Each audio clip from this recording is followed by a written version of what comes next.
बिस्मिल्लाहिर्रहमानिर्रहीम। आज हम फर्स्ट ईयर बायोलॉजी का चैप्टर नंबर 2 बायोलॉजिकल मॉलिक्यूल, जिसमें आज का जो हमारा टॉपिक होगा वो है न्यूक्लिक एसिड। आज के इस टॉपिक के अंदर हम देखेंगे कि न्यूक्लिक एसिड क्या होता है, इसको किसने डिस्कवर किया और इसकी कितनी टाइप्स हैं। जो भी इस टॉपिक के अंदर डिटेल लिखी हुई है आज के इस टॉपिक के अंदर हम देखेंगे। तो सबसे पहले हम बात करेंगे इसकी डिस्कवरी की कि न्यूक्लिक एसिड को किसने और कब डिस्कवर किया। तो वो यहाँ पर हमारे पास आ जाती है।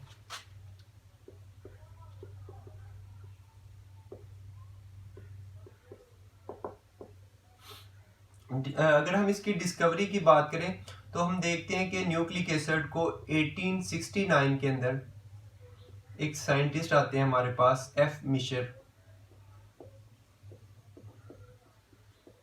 इन्होंने सबसे पहले क्या किया कि न्यूक्लिक एसिड को डिस्कवर किया। 1869 के अंदर एक साइंटिस्ट आते हैं, एफ मिशर। उन्होंने सबसे पहले न्यूक्लिक एसिड को डिस्कवर किया। इन्होंने पस सेल के न्यूक्लियस के अंदर इसको डिस्कवर किया।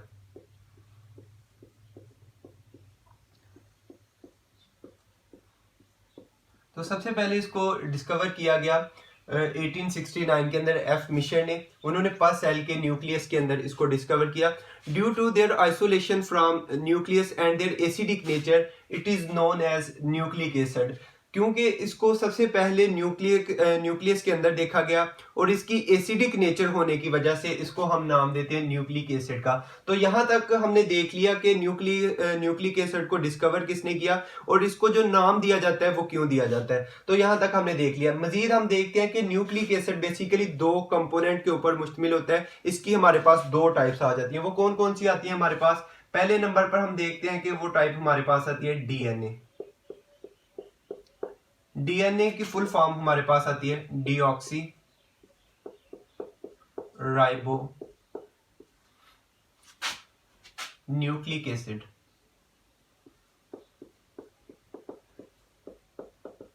अब हमारे पास डीऑक्सी राइबो न्यूक्लिक एसिड, या जिसको दूसरा नाम शॉर्ट फॉर्म में हम कहते हैं डीएनए, इसकी अगर हम अकरेंस की बात करें कि ये कहां पर मौजूद होता है, तो वो हम देखते हैं कि ये मौजूद होता है क्रोमोसोम के अंदर। इसी तरह हम नेक्स्ट देखते हैं कि ये न्यूक्लियस के अंदर भी मौजूद होता है। इसी तरह हम नेक्स्ट देखें तो ये बिल्कुल लेसर अमाउंट के अंदर मौजूद होता है। लेसर अमाउंट में ये मौजूद होता है माइटोकॉन्ड्रिया के अंदर और क्लोरोप्लास्ट के अंदर। तो ये हमारे पास पहला इसका कंपोनेंट आ गई है, पहली इसकी टाइप आ गई। नेक्स्ट दूसरी इसकी जो टाइप आती है वो हमारे पास आती है आरएनए। आरएनए, या जिसको हम फुल फॉर्म अगर इसकी देखें तो वो हमारे पास आ जाती है राइबो न्यूक्लिक एसिड। अब हमारे पास ये दूसरी टाइप आ गई राइबो न्यूक्लिक एसिड। अगर हम इसकी भी यहाँ पर रेफरेंस की बात करें कि आरएनए कहाँ पर मौजूद होता है, तो वो हम देखते हैं कि ये मौजूद होता है न्यूक्लियाई के अंदर, इसी तरह राइबोसोम के अंदर। इसी तरह हम नेक्स्ट देखें तो ये साइटोसोल के अंदर भी मौजूद होता है। तो ये इसकी अक्रेंस हमारे पास आ गई। अब हमने इसकी दो टाइप्स के बारे में भी पढ़ लिया कि ये दो चीज़ों के ऊपर मुश्तमिल होता है, डीएनए के ऊपर और दूसरे नंबर पर आरएनए के ऊपर, और इसकी हमने अक्रेंस देखी ये कहाँ कहाँ पर मौजूद होता है। नेक्स्ट हम मजीद इस टॉपिक को डिटेल के साथ पढ़ें तो हम देखते हैं कि हमारे पास जो न्यूक्लिक एसिड है ये बहुत ज़्यादा कम्प्लेक्स हमारे पास एक मॉलिक्यूल है, या आप कह सकते हैं कि कम्प्लेक्स हमारे पास ये एक कंपाउंड है। ये एक सिंपल हमारे पास स्ट्रक्चर नहीं है, सिंपल हमारे पास कंपाउंड नहीं, बल्कि ये हमारे पास एक कम्प्लेक्स कंपाउंड है। हमारे पास अगर हम देखें कि न्यूक्लिक एसिड किन चीज़ों के ऊपर मुश्तमिल होता है या किसका ये पॉलीमर होता है, ये हम देखते हैं कि न्यूक्लिक एसिड छोटे सब यूनिट से मिलकर बनता है। उन सब यूनिट्स को हम नाम देते हैं न्यूक्लियोटाइड्स का।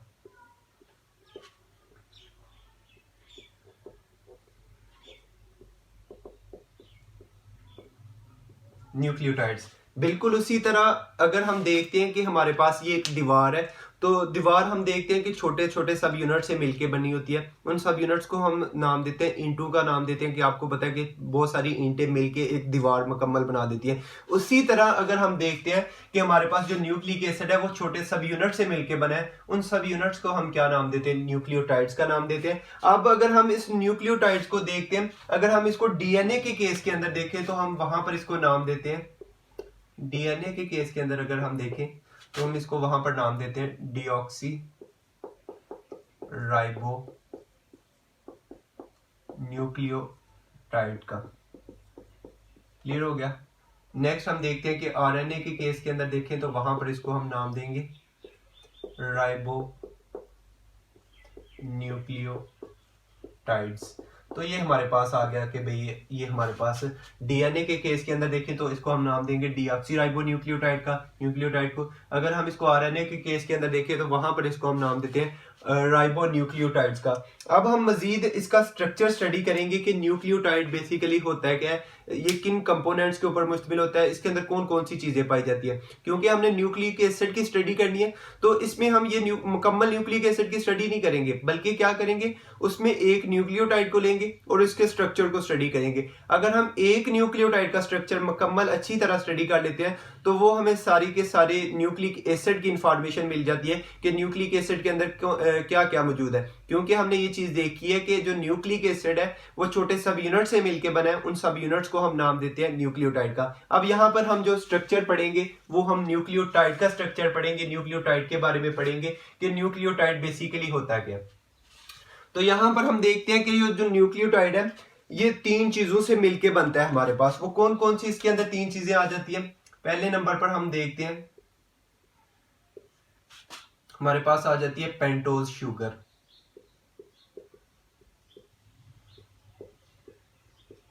पेंटोज शुगर हम कहते हैं ऐसी शुगर, आप कह सकते हैं कि जिसमें 5 कार्बन मौजूद होती हैं। 5 कार्बन वाली जो शुगर है या 5 कार्बन रिंग जो हमारे पास स्ट्रक्चर आता है उसको हम नाम देते हैं पेंटोज शुगर का। सिंपल सा अगर हम इसका स्ट्रक्चर देखें तो हमारे पास इस तरह का इसका कुछ स्ट्रक्चर आ जाता है। ये हमारे पास इसकी पेंटोज शुगर आ गई। नेक्स्ट हम देखते हैं कि ये जो पेंटोज शुगर है ये हमारे पास आगे मजीद इसके अंदर कौन सा न्यूक्लियोटाइड के अंदर स्ट्रक्चर होगा, तो वो हम देखते हैं इसके अंदर आ जाता है नाइट्रोजनस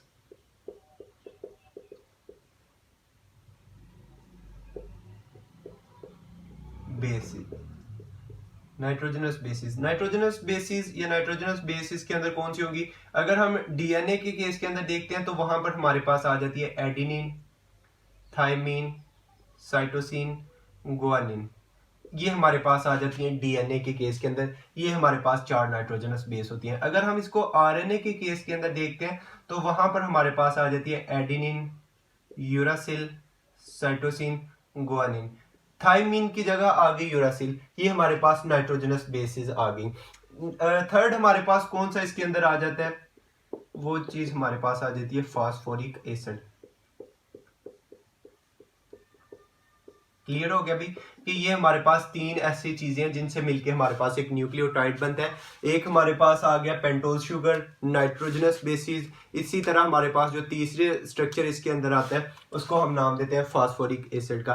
अब हम मजीद देखते हैं कि जो हमारे पास पेंटोज शुगर होती है इसको अगर हम आरएनए के केस के अंदर देखें, ये हमारे पास जो पेंटोज शुगर थी 5 कार्बन वाली, इसको अगर हम आरएनए के केस के अंदर देखें तो वहां पर इसको हम नाम देते हैं राइबोज का।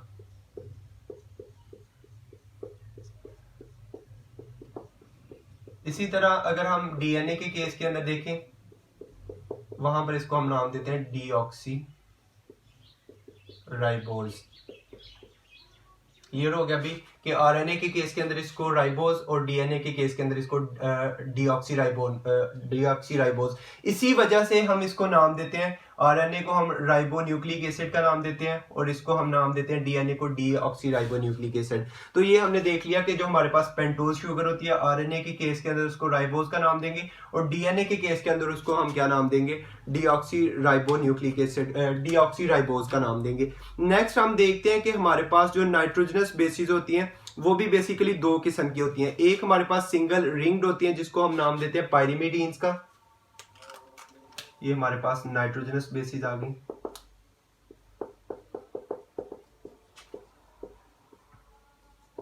नाइट्रोजनस बेसिस, तो इसको हम देखते हैं कि अगर ये इसकी भी 2 टाइप्स आ जाती हैं। एक हमारे पास सिंगल रिंग्ड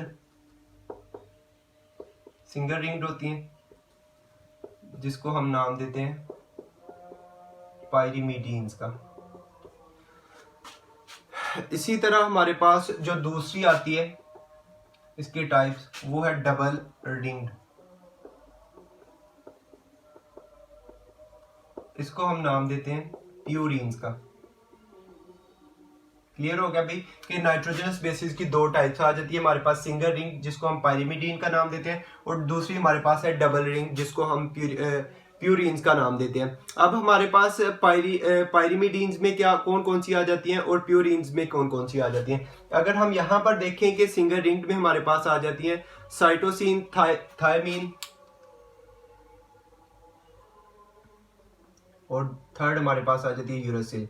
इसके अंदर हम देखते हैं कि एडिनिन और गुआनिन, ये हमारे पास आ जाती है इसकी दो टाइप्स के अंदर। नाइट्रोजनस बेसिस हमने देखी दो टाइप्स की होती है, एक सिंगल रिंग पायरीमिडीन्स जिसको हम नाम देते हैं, और एक हमारे पास डबल रिंग जो डबल रिंग के ऊपर मुश्तमिल होती है जिसको हम प्यूरीन्स का नाम देते हैं। अब हमारे पास जो पायरीमिडीन्स में आती है वो है साइटोसिन, थायमीन और यूरासिल। प्यूरीन्स में हमारे पास आती है एडिनिन और गुआनिन। नेक्स्ट हम देखते हैं कि हमारे पास जो न्यूक्लियोटाइड्स होते हैं, ये बेसिकली हमने देख लिया इसका स्ट्रक्चर के ये तीन चीज़ों के ऊपर मुश्तमिल था, हमारे पास पेंटोज शुगर के ऊपर, और हमारे पास इसके अंदर फास्फोरिक एसिड मौजूद होता है, और थर्ड हमने देखा कि इसके अंदर नाइट्रोजनस बेसिस अटैच होती हैं। अब हम अगर इसका स्ट्रक्चर देखेंगे कि हमारे पास न्यूक्लियोटाइड बेसिकली होता है क्या, इसके अंदर कहाँ कहाँ पर फास्फोरिक एसिड अटैच है, कहाँ पर नाइट्रोजनस बेसिस अटैच है, तो वो हम देखते हैं कि ये हमारे पास अगर सिंपल सा न्यूक्लियोटाइड का स्ट्रक्चर है, ये हमारे पास सबसे पहले इसके अंदर मौजूद होती है। एक हमने देखा कि ये हमारे पास पेंटोज शुगर। अब यहाँ पर पेंटोज शुगर के हम देखते हैं कि कार्बन नंबर 1 के ऊपर मौजूद होता है इसका फास्फोरिक एसिड। इसी तरह हम देखते हैं कि इसके कार्बन नंबर 5 के ऊपर, कार्बन नंबर इसके जो 5 है उसके वहां पर अटैच होती है इसकी नाइट्रोजनस बेसिस। तो ये हमने देख लिया, ये हमारे पास इसका जो रिंग है, रिंग के कार्बन नंबर 1 के ऊपर अटैच है फास्फोरिक एसिड, और नाइट्रोजनस बेस अटैच है इसकी कार्बन नंबर 5 के ऊपर। तो इस मुकम्मल स्ट्रक्चर को हम नाम दे देते हैं न्यूक्लियोटाइड का। इसी तरह आगे हम चलते जाएं तो हम देखते हैं कि हमारे पास एक कंपाउंड आता है जो कि नाइट्रोजनस बेस और हमारे पास पेंटोज शुगर के ऊपर मुश्तमिल होता है, उस स्ट्रक्चर को हम नाम देते हैं न्यूक्लियोसाइड का। ये हमारे पास जो स्ट्रक्चर आ जाता है ना ये वाला, जिसमें पेंटोज शुगर के साथ अगर नाइट्रोजनस बेस अटैच है तो उस कंपाउंड को हम नाम देते हैं न्यूक्लियोसाइड का। अब ये हमारे पास एक न्यूक्लियोसाइड जब एक फास्फोरिक एसिड के साथ मिलता है तो वो हमारे पास स्ट्रक्चर जो बनता है उसको हम नाम देते हैं न्यूक्लियोटाइड का। तो इसमें शॉर्ट क्वेश्चन आता है difference between nucleotide and nucleoside. तो आपने इसके बारे में बताना है कि ऐसा कंपाउंड जिसमें एक नाइट्रोजनस बेस जो है वो पेंटोज शुगर के साथ अटैच होती है उसको हम न्यूक्लियोसाइड का नाम देते हैं, और जब एक न्यूक्लियोसाइड एक फास्फोरिक एसिड के साथ अटैच हो जाता है तो उसको हम नाम देते हैं न्यूक्लियोटाइड्स का। अब हम मजीद देखते हैं कि हमारे पास जो, अगर हम आपकी बुक को फॉलो करें तो उसके अंदर हम देखते हैं कि इसके लास्ट पे कोड चीज जो लिखी हुई है वो है ATP is also important nucleotide used as an energy currency by the cell. ATP भी हमारे पास क्या है, एक इंपॉर्टेंट न्यूक्लियोटाइड है जो कि एनर्जी करेंसी के तौर पर सेल के अंदर इस्तेमाल किया जाता है। तो ये आज का जो हमारा टॉपिक था, इसके अंदर हमने देखा कि न्यूक्लिक एसिड क्या है, न्यूक्लिक एसिड को किसने डिस्कवर किया और इसकी टाइप्स क्या है, और न्यूक्लियोटाइड का हमने स्ट्रक्चर पढ़ा। आई होप आपको समझ आई होगी। Thank you very much.